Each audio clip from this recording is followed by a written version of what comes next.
बिस्मिल्लाहिर्रहमानिर्रहीम। अस्सलाम वालेकुम नाज़रीन, महकमा औक़ाफ़ तांदलियावाला की गफलत और लापरवाही की वजह से सरकारी अराज़ी पर कायम कब्रिस्तान की जगह से सायादार दरख्तों को सफाई के बहाने काटना शुरू कर दिया गया है। इस वक्त हमारे नुमाइंदे वकार हुसैन चेक नंबर 412 गाहबे तांदलियावाला में मौजूद हैं। जी वकार, आगाह कीजिएगा, क्या तफसीलात है? जी बिल्कुल, इस वक्त मैं मौजूद हूँ 412 गाबे के कब्रिस्तान में। एक तरफ तो वज़ीर-ए-आज़म Pakistan green and clean Pakistan का नारा लगाते हैं, लेकिन उसके बरक्स 412 गाबे के कब्रिस्तान में जो सरकारी अराज़ी है, जहाँ पे 3 एकड़ के अंदर कब्रिस्तान वाक़ है, वहाँ पे सायादार दरख्त काटे जा रहे हैं।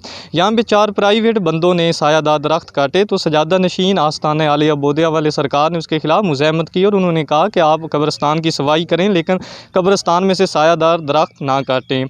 सजादा नशीन आस्ताने आलिया बोदियावाला सरकार का मुतालबा है कि असिस्टेंट कमिश्नर तांदलियावाला और डिप्टी कमिश्नर फैसलाबाद इस चीज़ का नोटिस लें और यहाँ पे 3 एकड़ के अंदर वाक़या महकमा औक़ाफ़ के कब्रिस्तान में से सायादार दरख्त काटे जा रहे हैं, उनके ख़िलाफ़ सख्त एक्शन लें।